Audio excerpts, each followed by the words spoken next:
इथे जाऊ नको, बाबा मारेल. झाडावर चढू नको, बाबा मारेल. नदीवर जाऊ नको, बाबा मारेल. शाळेत जा, नाहीतर बाबा मारेल. हे करू नको, नाहीतर बाबा मारेल. ते करू नको, नाहीतर बाबा मारेल. मग मुलं सुद्धा बाबांना घाबरतात. बाबांच्या भयानं शाळेत जातात. बाबांनी मारू नये म्हणून अभ्यास करतात. बाबांच्या दहशतीखाली शिकत राहतात. हळूहळू मुलं बाबांकडे दुर्लक्ष करून आईवरच प्रेम करू लागतात.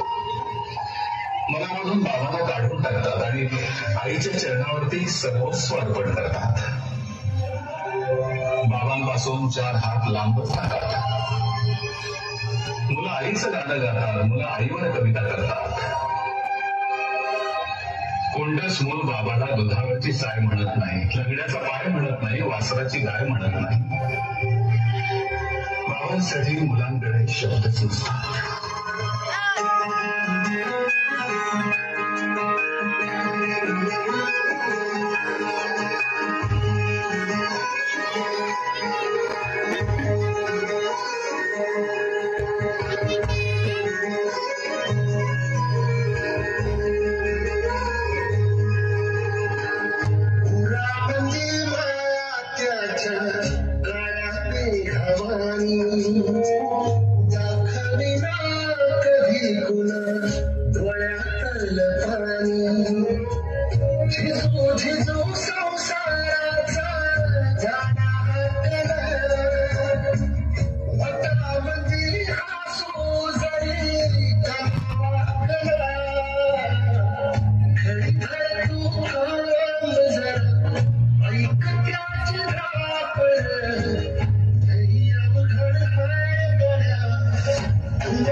क्षणावर ठेवू थोडं खरं सांगायची आहे माझ्या सांगल्या मुला